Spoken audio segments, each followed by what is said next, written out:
Hello guys, स्वागत है एक फिर से आपका मैच है। दोस्तों यहाँ पे हम रोजगार बिन अंकित का जूनियर असिस्टेंट का प्रैक्टिस सेट कर रहे थे। उसी की सीरीज में प्रैक्टिस सेट नंबर तीसरा होने वाला है। देखिए प्रैक्टिस सेट इनके बहुत शानदार है। प्रश्नों का लेवल काफ़ी अच्छा है जो आपके एग्जाम ओरिएंटेड है और आपके एग्जाम में आने की संभावना बनती है। तो चलिए देख लेते हैं प्रैक्टिस सेट नंबर 3।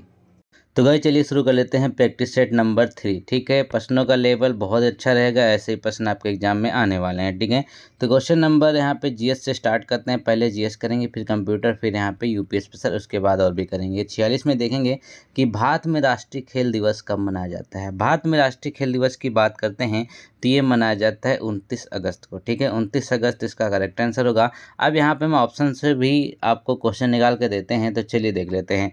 अब यहाँ पे देखिए 21 जून को क्या मनाते हैं। 21 जून को मनाते हैं अंतर्राष्ट्रीय योग दिवस। ठीक है, और 2 अक्टूबर को क्या मनाते हैं। 2 अक्टूबर को हम मनाते हैं महात्मा गांधी जयंती या फिर अहिंसा दिवस के रूप में। ठीक है, अगला क्वेश्चन देखिए, क्वेश्चन नंबर 47 कहता है कि निम्नलिखित में से कौन सा एक अप्रत्यक्ष कर है इसमें श्रेणी में आता है, यानी कौन सा अप्रत्यक्ष कर है जो इसकी श्रेणी में आता है। तो यहाँ पर होगा आपका सेवा कर। ठीक है, सेवा कर इसका करेक्ट आंसर हो जाएगा। ये आपका अप्रत्यक्ष कर है।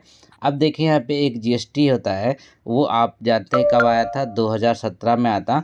ठीक है, 1 जुलाई में, याद रखेंगे। चलिए अगला क्वेश्चन देखिए। अगले क्वेश्चन में कहा गया है कि ओलंपिक खेलों में पदक जीतने वाली प्रथम महिला कौन थी। अब जो पहली महिला थी ओलंपिक खेलों में पदक जीतने वाली, उनका क्या नाम था, तो वो थी कर्णम मल्लेश्वरी। अब ये भी पूछा जाता है कि किस खेल में इन्होंने जीता था, तो इन्होंने जीता था ओलंपिक में कांस्य पदक, और जो था कब, 2000 के समय में। ठीक है, और ये भारोत्तोलन यानी कि वेट लिफ्टिंग जो होता है उसमें इन्होंने जीता था। और 1995 में इनको खेल राजीव गांधी खेल रत्न पुरस्कार भी दिया गया। 1994 में अर्जुन पुरस्कार और 1999 में पद्म श्री से भी नवाजा गया। ये इंपॉर्टेंट है, इसके रिलेटेड भी जितने क्वेश्चन है वो भी सब इंपॉर्टेंट है। अगला क्वेश्चन है, प्रसिद्ध चित्रकार मीर सैयद अली चित्रकारी हेतु किस मुगल शासक के सहयोगी थे। ठीक है, मीर सैयद अली चित्रकारी जो है वो किस मुगल शासक के समय थे या फिर सहयोगी थे, तो ये होगा राइट आंसर अकबर के। ठीक है, ये अकबर के समय में थे चित्रकार मीर सैयद अली, याद रखेंगे। इसके अलावा और भी उनके शासनकाल में थे, जैसे कि दसवंत बशावन, ठीक है, और अब्बू समद मुकुंद, ये सब भी अकबर के समय में बहुत अच्छे चित्रकार हुआ करते थे। ठीक है, अकबर के समय में पहली बार भित्ति चित्रकारी का आविष्कार हुआ था। ठीक है, कौन सा, भित्ति चित्रकारी की शुरुआत हुई थी, याद रखेंगे। चलिए अगला क्वेश्चन है यहाँ पे, भारतीय संविधान में मूल कर्तव्य किस देश से लिए गए हैं। अब मूल कर्तव्य की बात कर रहे हैं तो यह कहाँ पर से लिया गया है, तो दोस्तों इसका करेक्ट आंसर हो जाएगा डी, यानी कि रूस, यानी कि जो यूएसएसआर पहले था वर्तमान में रूस है, रूस से इसको लिया गया है। भारतीय संविधान में मूल कर्तव्यों को, कितने मूल कर्तव्य हैं, टोटल 11 हैं। जब ये जोड़े गए थे 1900, ठीक है, 76 में, तब इसमें कितने थे, तब ये थे 10। उसके बाद एक और ऐड किया गया था। अगला क्वेश्चन है कि भारत की 3 प्रमुख नदियों का स्रोत हिमालय स्थित मानसरोवर झील के निकट है, बताइए कौन कौन सी नदियां हैं। अब मानसरोवर झील से निकलने वाली नदियों के नाम क्या हैं, उसमें से एक ब्रह्मपुत्र है, ठीक है, फिर सतलज है और फिर सिंधु है। ये सब तीनों नदियाँ मानसरोवर से निकलती हिमालय के। अगला क्वेश्चन है, औसतन एक मानव शरीर में रक्त का भार शरीर की तुलना में लगभग कितना होता है। ठीक है, मानव शरीर में रक्त का भार शरीर की तुलना में कितना होता है, ये आपको बताना है। तो ये टोटल हो जाएगा 7 से 8%, यानी कि टोटल बॉडी का आपका 7 से 8% सिर्फ ब्लड होता है। ठीक है, और रक्त का पीएच भी कभी कभी पूछ लेता है, तो ये 7.4 पीएच होता है। बेसिकली रक्त जो है बेसिक इन नेचर होता है, क्षार होता है। ठीक है, अगला क्वेश्चन देखेंगे, इसमें कहते हैं कि प्लासी का युद्ध कब लड़ा गया था। अब प्लासी का जो युद्ध लड़ा गया वो लड़ा गया था 1757 में। हमने पिछले वीडियो में आपको बताया था पूरे युद्ध के बारे में, किस किस तरीके से घटना घटी थी। तो प्लासी का युद्ध का डेट भी पूछ लेता है, तो 23 जून 1757 को ईस्ट इंडिया कंपनी की सेना और बंगाल के नवाब सिराजुद्दौला के मध्य लड़ा था। ठीक है, याद रखेंगे। और कंपनी जो थी ईस्ट इंडिया कंपनी का जो सेना का नेतृत्व था वो रॉबर्ट क्लाइव ने किया था। ये भी क्वेश्चन पूछा था, रॉबर्ट क्लाइव की तरह सेना का नेतृत्व किया गया। फिर कहते हैं कि भारत में निम्नलिखित में से किस लोकसभा अध्यक्ष का कार्यकाल सर्वाधिक रहा है। अब लोकसभा अध्यक्ष का कार्यकाल सबसे ज़्यादा जो रहा है वो किसके समय में रहा है, वो रहा है बलराम झाखड़ के समय में। ठीक है, बलराम झाखड़। अब ये 1980 से बने थे और 1989 तक रहे और ये 2 बार लोकसभा अध्यक्ष के रूप में कार्य किया इन्होंने, ठीक है। और फिर यहाँ पे देखिए जो 1980 में ये 7वीं लोकसभा के लिए चुने गए थे, ये भी पूछ लिए अगर मान लीजिए कभी कभी। तो बलराम झाकड़ सबसे ज़्यादा सर्वाधिक कार्यकाल रहा है इनका। और ये कौन थे? ये एक राजनीतिक सांसद थे मध्य प्रदेश से। अगला क्वेश्चन है, प्रसिद्ध जावा ट्रेंच नामक सबसे गहरा स्थल किस महासागर में स्थित है? अब जावा गर्त या फिर ट्रेंच है जिसे सुंडा गर्त के नाम से भी जानते हैं। यहाँ पे अगर सुंडा लिखते तो आप लोग ज़्यादा रिकॉल कर पाएंगे, ठीक है। तो सुंडा कहाँ पर है? ये हिंद महासागर में स्थित है, ठीक है। चलिए, ये दुनिया का तीसरा सबसे बड़ा महासागर है। अगला क्वेश्चन है कि कादम्बरी के लेखक कौन है? कादम्बरी की बात करें तो ये हो जाएंगे बाण भट्ट, ठीक है। ऑप्शन नंबर डी सही हो जाएगा। कादम्बरी के लेखक हैं बाण भट्ट। और यहाँ पे देखिए कालिदास दिया हुआ है, तो कालिदास की एक अभिज्ञान शकुंतलम बहुत फेमस है, कौटिल्य की अर्थशास्त्र बहुत फेमस है, और हर्ष की कौन सी फेमस है? जल्दी से कमेंट में बताइएगा, ठीक है। अगला क्वेश्चन देखिए, रोजा हैबिस्कस किसका वैज्ञानिक नाम है? रोजा हैबिस्कस जो एक नाम है वैज्ञानिक, वो किसका है? तो ये है गुड़हल का, ठीक है। गुड़हल का वैज्ञानिक नाम है। इसी तरीके से अगर गाय का वैज्ञानिक नाम देखेंगे तो इसको बॉस टॉरस कहा जाता है, उल्लू को हम स्ट्रिगिफॉर्मिस कहते हैं, और बंदर को फेलिस डोमेस्टिका कहते हैं, ठीक है। ये सारे के सारे इसके वैज्ञानिक नाम हैं।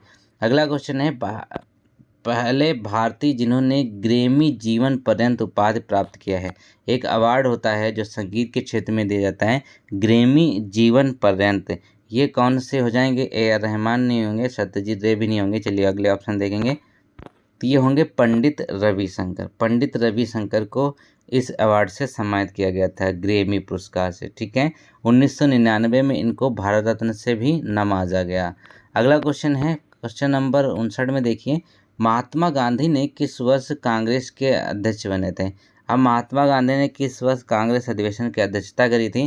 तो ये 1924 में करी थी, बेलगांव की, ठीक है। याद रखेंगे, बेलगांव कहाँ पड़ता है? महाराष्ट्र में पड़ता है, ठीक है। चलिए अगला क्वेश्चन देख लेंगे। अब देखिए यहाँ पे एक क्वेश्चन और बनता है कि गांधी जी ने कितने अधिवेशन की अध्यक्षता करी? तो सिर्फ एक ही अधिवेशन था जिसकी इन्होंने अध्यक्षता करी थी, वो था 1924 में। अगला क्वेश्चन है कि भारत सरकार का प्रथम विधि अधिकारी कौन है? ठीक है, पहला या फिर प्रथम विधि अधिकारी जो था वो कौन थे? याद रखेंगे, वो होता है यहाँ पे अटॉर्नी जनरल ऑफ इंडिया, ठीक है। प्रथम विधि अधिकारी जो होता है वो अटॉर्नी जनरल ऑफ इंडिया होता है, ठीक है, यानी कि महान्यायवादी। एक किस अनुच्छेद में है? अनुच्छेद 76 में आपको ये देखने को मिल जाता है। अगला क्वेश्चन है, चिट्टी बाबू किस वाद्य यंत्र से संबंधित है? ठीक है, चिट्टी बाबू से संबंधित बताइए कि किस वाद्य यंत्र से संबंधित हैं। तो ये करेक्ट आंसर होगा आपका वीणा। वीणा यहाँ पर ऑप्शन नंबर डी सही हो जाएगा। अगला क्वेश्चन है यहाँ पर, चिपको नारा पारिस्थितिकी स्थायी अर्थव्यवस्था है, किसने गढ़ा था? अब चिपको नारा जो है किसके द्वारा दिया गया है, वो किसने गढ़ा था, ये आपसे पूछा हुआ है। तो ये हो जाएगा सुंदरलाल बहुगुणा के द्वारा, ठीक है, सुंदरलाल बहुगुणा, ये आपका करेक्ट आंसर हो जाएगा। उत्तराखंड में इस आंदोलन की शुरुआत हुई थी, ठीक है। अब यहाँ पर देख लेंगे इसका अगला क्वेश्चन, संगराई भारत के किस राज्य का एक लोक नृत्य है? ठीक है, संगराई की बात करते हैं तो ये कहाँ का होगा? त्रिपुरा इसका करेक्ट आंसर हो जाएगा। त्रिपुरा का संगराई एक लोक नृत्य है, याद रखेंगे। अगला क्वेश्चन देखिए, सलहेस त्यौहार किस राज्य में मनाया जाता है? ठीक है, सलहेस त्यौहार है एक, वो किस राज्य में मनाते हैं? उसको हम बिहार के राज्य में मनाते हैं। ऑप्शन नंबर ए सही होगा, बिहार में, ठीक है। चलिए अगला क्वेश्चन देखेंगे।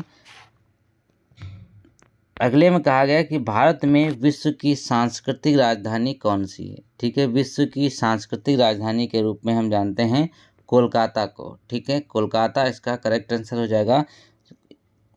चलिए अगला क्वेश्चन देखिए, भारत का पहला साइबर पुलिस स्टेशन कहाँ पर स्थित है? ठीक है, पहला साइबर पुलिस स्टेशन कहाँ पर स्थित है ये आपको बताना है 66 में। तो ये हो जाएगा ऑप्शन नंबर बी, बेंगलुरु इसका करेक्ट आंसर हो जाएगा, ठीक है, ऑप्शन नंबर बी बेंगलुरु, यहाँ पर पहला साइबर पुलिस स्टेशन है।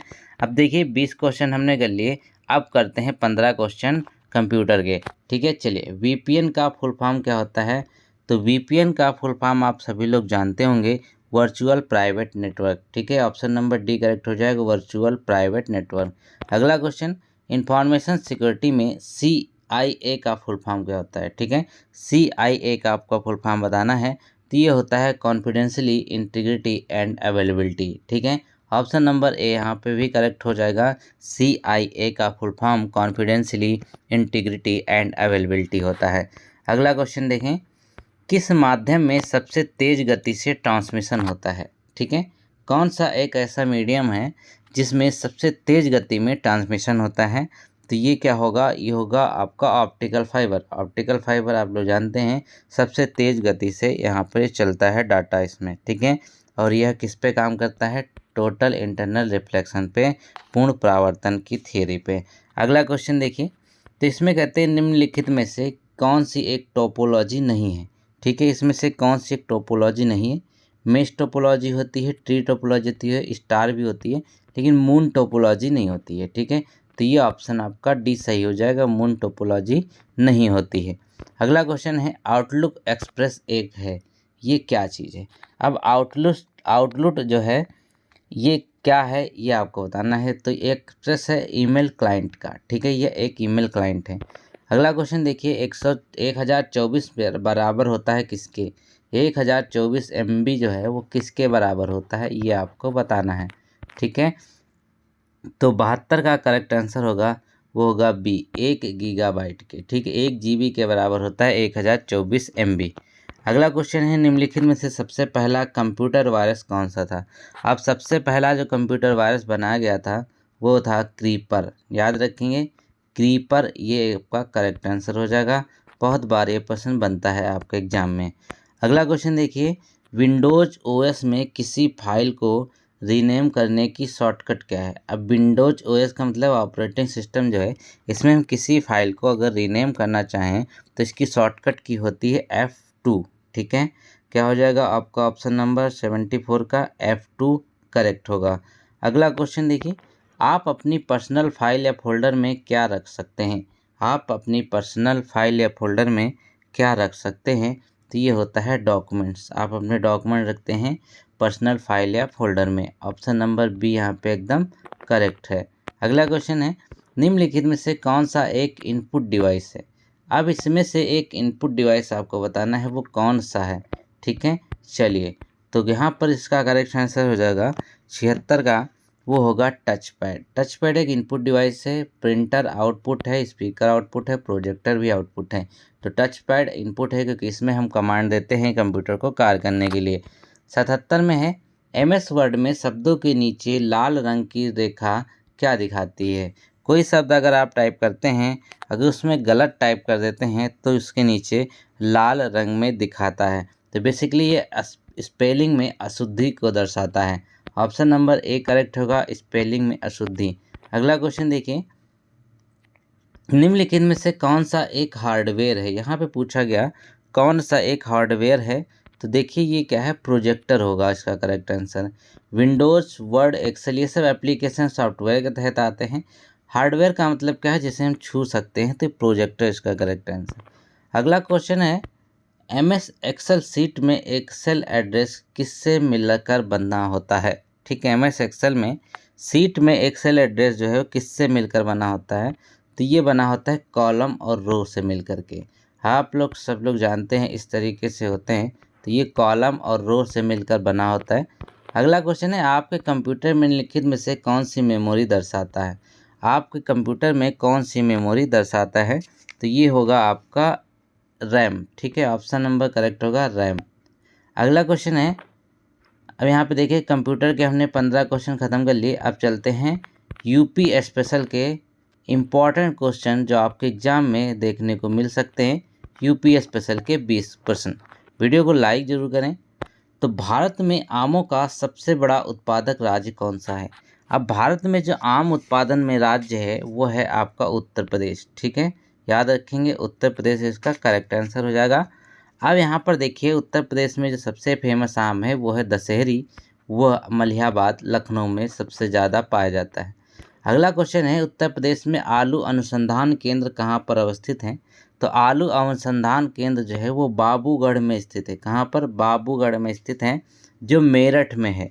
ठीक है, याद रखेंगे मेरठ में है। ऐसे अगर पूछ लेगा तो मेरठ होता तो आप लगा लेते कि हाँ मेरठ में जगह है बाबूगढ़। ठीक है, अगला क्वेश्चन है, उत्तर प्रदेश में सर्वप्रथम नलकूपों का प्रयोग कहाँ शुरू हुआ था? अब नलकूपों का जो प्रयोग शुरू हुआ वो मेरठ में ही शुरू हुआ था। ठीक है, मेरठ में सर्वप्रथम नलकूपों का प्रयोग शुरू होता है। कब शुरू होता है? ये 1960 के करीब शुरू होता है। ठीक है, 1960 के करीब। अगला प्रश्न देखिए, बाढ़ सागर परियोजना किस नदी पर स्थित है? अब बाढ़ सागर परियोजना की बात करें तो ये कहाँ पर है? ये सोन नदी पर स्थित है। ऑप्शन नंबर सी सही हो जाएगा। बहुत ही इंपॉर्टेंट क्वेश्चन है। इसी तरीके से बेतवा पर एक माता टीला बांध है। ठीक है, अब यहाँ पे देखिए बेतवा पर एक और बांध है, वो है राजघाट बांध। ठीक है, अब रिहन नदी पर एक बांध है जिसको गोविंद बल्लभ पंत सागर के नाम से जाना जाता है। अगला क्वेश्चन है, लाख बहोसी अभ्यारण्य डैश में स्थित है। अब लाख बहोसी कहाँ पर स्थित है? कन्नौज इसका करेक्ट आंसर हो जाएगा। Option number A, lakh Bahosi Kannauj में स्थित है, याद रखेंगे। अगला क्वेश्चन है, कागज बनाने के लिए कच्चे माल के रूप में प्रयुक्त महत्वपूर्ण घास है। ठीक है, कागज बनाने के लिए एक घास का भी यूज होता है, पेड़ तो होता है आप लोग जानते हैं, तो उस घास का नाम क्या है? वो है बांस। बांस से भी कागज बनाए जाते हैं। बांस एक कागज में ही आता है, बेसिकली यहाँ पर ये घास में ही आता है। ठीक है, इसका वैज्ञानिक नाम जो होता है बैम्बूसा वल्गेरियस। अगला क्वेश्चन देखिए, उत्तर प्रदेश में यूरेनियम कहाँ कहाँ पर उपलब्ध है? अब उत्तर प्रदेश में यूरेनियम की बात करें तो ललितपुर ज़िले में सबसे ज़्यादा पाया जाता है। ठीक है, ललितपुर में और भी अन्य जैसे कि रॉक फॉस्फेट, बॉक्साइट, लौह अयस्क, ग्रेनाइट, ये सारे के सारे पाए जाते हैं यूरेनियम के साथ साथ। ठीक है, अगला क्वेश्चन कहता है, माता टीला विद्युत गृह किस नदी पर स्थित है? अभी मैंने आपको बताया कि माता टीला बांध कहाँ पर स्थित है, तो वो बेतवा नदी पर स्थित है। ऑप्शन नंबर ए करेक्ट हो जाएगा, बेतवा नदी। अगला क्वेश्चन है, ऊंचाहार ताप विद्युत परियोजना कहाँ पर स्थित है? ऊंचाहार ताप विद्युत परियोजना की बात करें तो यह स्थित है रायबरेली में। ऊंचाहार रायबरेली में स्थित है। 1550 मेगावाट की क्षमता वाला यह प्लांट है।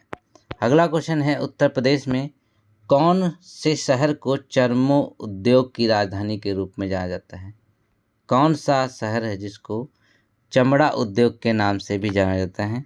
तो ये होगा कानपुर। बेसिकली ये राजधानी माना जाता है उत्तर प्रदेश की चमड़ा की। होता तो आगरा में भी है। अगला क्वेश्चन देखिए, 91 में उत्तर प्रदेश में परमाणु ऊर्जा केंद्र स्थापित है। अब उत्तर प्रदेश में जब परमाणु ऊर्जा केंद्र स्थापित है कहाँ पर है? वो नरोरा में है। ठीक है, नरोरा कहाँ पड़ता है? बुलंदशहर के एक जगह है जहाँ पे नरोरा है, वहीं 1991 में इसकी स्टार्ट हुई थी। ठीक है, कैगा भी है, कर्नाटक में है, तारापुर महाराष्ट्र में है, काकरापुर गुजरात में है। ये सारे के सारे याद रखने को हैं। भारत में प्रथम हवाई डाक की सेवा की शुरुआत कब हुई थी? हवाई डाक के द्वारा सेवा जाती है वो कौन सी है? वो 1911 में स्टार्ट हुआ था। ठीक है, 1911 इसका करेक्ट आंसर है, ऑप्शन नंबर ए। अगला क्वेश्चन है, वर्ष 2011 की जनगणना के अनुसार उत्तर प्रदेश में साक्षरता रेट 2001 से 2011 तक कितनी वृद्धि हुई थी? 2011 की जनगणना में पूछा गया है कि जो टोटल इंक्रीज हुआ था 2001 से 2011 के बीच में साक्षरता, वह कितनी हुई थी? तो वो हुआ था दोस्तों यहाँ पर 11.4%। ठीक है, 11.45%। ऑप्शन नंबर ए करेक्ट होगा। अगला क्वेश्चन यहाँ पर है, जनगणना 2011 के अंतिम आंकड़ों के अनुसार निम्नलिखित में से उत्तर प्रदेश के किस जनपद की संख्या न्यूनतम है? कौन सा जनपद है जिसकी संख्या न्यूनतम है? तो वो हो जाएगा Mahoba. Option number C correct होगा, महोबा। अगला क्वेश्चन देखिए, निम्नलिखित में से 95 की बात करें तो इसमें कहा गया है कौन सा राज्य सरकार के ग्राम पंचायतों को संगठित करने के लिए निर्देश देता है? यह अनुच्छेद की हम बात कर रहे हैं। तो यहाँ पर देखिए 95 का करेक्ट आंसर हो जाएगा ऑप्शन नंबर बी, अनुच्छेद 40 में ग्राम पंचायतों के गठन की बात करी जाती है। अगला क्वेश्चन है, राज्य विधानसभा में कोई भी धन विधेयक पुनः स्थापित नहीं किया जा सकता है बगैर किसके? ठीक है, राज्य विधानसभा में कोई भी धन विधेयक जो है वो पुनः स्थापित नहीं किया जा सकता है बगैर इसके। तो वो होगा ऑप्शन नंबर बी, यानी कि राज्य के राज्यपाल की संस्तुति के बगैर विधेयक पुनः स्थापित नहीं किया जा सकता है। अगला क्वेश्चन है 97 में कि निम्नलिखित में से कौन सा एक 1857 के विद्रोह का स्थान विद्रोह का आरंभ सही सुमेलित नहीं है। 57 की बात करें तो क्या होगा, देखिए झांसी यहाँ पर सुमेलित नहीं है, ठीक है, झांसी यहाँ पर सुमेलित नहीं है। अगला क्वेश्चन देखिए, क्वेश्चन नंबर 98 कहता है कि निम्नलिखित में से किसने भारत में प्रसिद्ध फारसी त्यौहार नवरोज को प्रारंभ किया।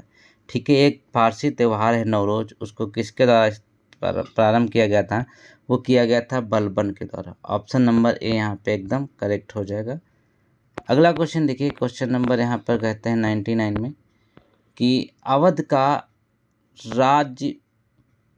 राज्य का ब्रिटिश साम्राज्य में विलय कब हुआ था। ठीक है, जो अवध है क्षेत्र, उसका विलय कब हुआ था ये आपको बताना है। तो ये हुआ था 1856 में। 1856 इसका करेक्ट आंसर है। अगला क्वेश्चन देखिए, क्वेश्चन नंबर जो लास्ट रहेगा इसका, बीरबल का जन्म किस जनपद में हुआ था। ठीक है, बीरबल का जन्म किस जनपद में हुआ था ये आपको बताना है। तो 100 का करेक्ट आंसर हो जाएगा ऑप्शन नंबर ए, जालौन। ठीक है, जालौन यहाँ पे एकदम सही हो जाएगा, याद रखेंगे। ठीक है, चलिए तो दोस्तों यहाँ पर ये प्रैक्टिस सेट हमने कर लिया अंकित भाटी जी का। मिलते हैं नए वीडियो में, तब तक थैंक यू सो मच।